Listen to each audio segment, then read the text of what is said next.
Hello everyone, this is Mubin Patel, your fitness trainer, and welcome to Ahmed Abdullah Gray Private ITI YouTube channel. आज का जो हमारा topic है वो है व्हाट इज़ फिटनेस और फिटनेस कंपोनेंट्स. फिटनेस कंपोनेंट्स क्या है? आप सब ने फिटनेस के बारे में तो सुना ही होगा, बट फिटनेस क्या है? क्या फिटनेस सिर्फ जिम में जाकर डंबल्स उठाना या कार्डियो करना ही है? नहीं. तो फिर फिटनेस क्या है? कुछ लोग डिफरेंट टाइप्स ऑफ एक्टिविटीज़ करते हैं जिसमें walking, jogging, cycling, swimming, weight training है. बट सिर्फ वॉकिंग करना, जॉगिंग करना है, साइकिलिंग या वेट ट्रेनिंग करना है फिटनेस नहीं है. तो फिर फिटनेस क्या है? फिटनेस के टोटल 5 कंपोनेंट्स होते हैं. अब वो कौन कौन से कंपोनेंट्स हैं? फर्स्ट है muscular strength, second muscular endurance, third है cardiovascular, fourth flexibility and fifth है बॉडी फैट परसेंटेज. जब तक ये 5 कंपोनेंट्स किसी इंसान में ना पाए जाए वो इंसान फिट नहीं है. ये है फिटनेस के 5 कंपोनेंट्स. आपने बॉडी बिल्डर्स और मैराथन रनर्स को तो देखा ही होगा, बट उनमें से भी कुछ लोग फिट नहीं हैं. फॉर एग्जांपल, अगर कोई वेट ट्रेनिंग के टाइम 100 kg का डंबल लिफ्ट कर सकता है बट वो 10 मिनट्स रनिंग नहीं कर सकता है, मतलब वो फिट नहीं है. अगर कोई marathon runner 1 hour non stop running कर सकता है बट वो 10 kg का डंबल लिफ्ट नहीं कर सकता है, मतलब वो भी फिट नहीं है. तो फिर फिटनेस क्या है? फिटनेस ओवरऑल होनी चाहिए. तो फिटनेस के टोटल 5 कंपोनेंट्स है जिस पर हमें फोकस करना है, जिसमें सबसे पहले हमें स्टार्ट करना है फिटनेस के फर्स्ट कंपोनेंट से, मस्कुलर स्ट्रेंथ. जब हम वेट ट्रेनिंग करते हैं तो वेट ट्रेनिंग करने से हमारे मसल स्ट्रांग होते हैं. जो आउटर मसल्स होते हैं जो हमें दिखाई देते हैं उससे हमें मसल स्ट्रांग होंगे, हमारा स्ट्रेंथ पावर भी इंक्रीज होगा. सेकेंड, हमें ज़्यादा से ज़्यादा रेपिटेशन करना है जिससे हमारा मस्कुलर इंड्योरेंस पावर इंक्रीज होगा. ज़्यादा रेपिटेशन करने से इंड्योरेंस पावर भी हमारा इंक्रीज होगा, जो कि फिटनेस का सेकेंड कंपोनेंट है.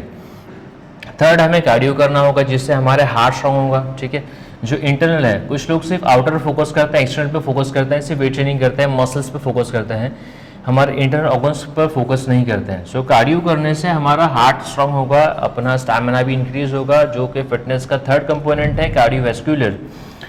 और फोर्थ है फ्लेक्सिबिलिटी.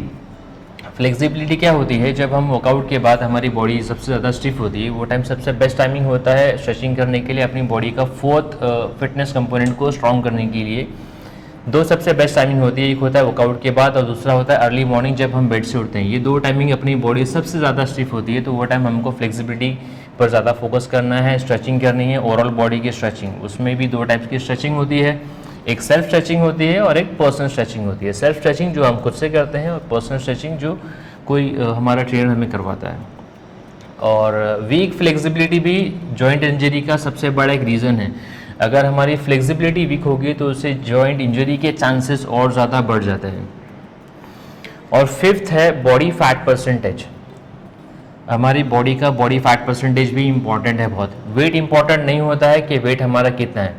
फॉर एग्जाम्पल, अगर मेरा बॉडी वेट 50 kg है और मेरा बॉडी फैट परसेंटेज अबाउट 20% है, ठीक है, तो मैं अनफिट हूँ. अगर किसी का बॉडी वेट 150 kg है और उसका बॉडी फैट परसेंटेज बिलो 20% है, तब वो फिट है.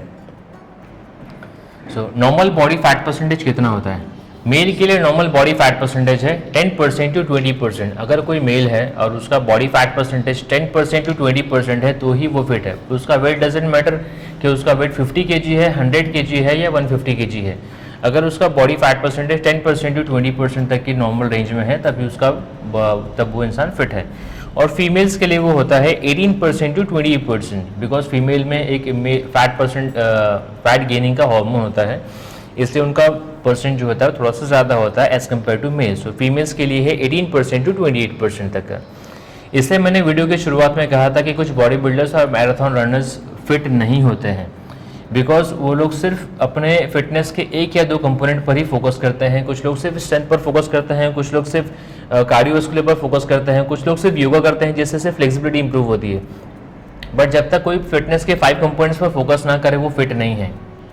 सो फ्रेंड्स, आप सभी को अपना बॉडी वेट नहीं बल्कि बॉडी फैट परसेंटेज चेक करना होगा. कुछ लोग डेली बेसिस पर वेट चेक करते हैं कि मेरा वेट इंक्रीज हो रहा है या वेट डिक्रीज हो रहा है, बट वेट इंक्रीज होना या डिक्रीज होना इंपॉर्टेंट नहीं है. अपनी बॉडी में फैट परसेंटेज कितना गेन हो रहा है, कितना लॉस हो रहा है, मसल्स कितना गेन हो रहा है, कितना लॉस हो रहा है, वो इंपॉर्टेंट होता है. और वो चेक करने के लिए एक छोटी सी मशीन होती है जो बॉडी एनालिसिस मशीन कहा जाता है, जिसको वो कुछ सिलेक्टेड जिम्स में ही अवेलेबल है. अब जब हम एक नॉर्मल वेइंग स्केल पर जब हम खड़े होते हैं तो हमारा उससे सिर्फ बॉडी का वेट पता चलता है कि मेरी हाइट के अकॉर्डिंगली मैं अंडर वेट हूँ, नॉर्मल वेट हूँ या ओवर वेट हूँ। But under weight, normal weight या ओवर वेट इंपॉर्टेंट नहीं है, अपनी बॉडी का फैट परसेंटेज इंपॉर्टेंट होता है अपनी फिटनेस के लिए। सो फ्रेंड्स, कैसा लगा आपको हमारा आज का वीडियो?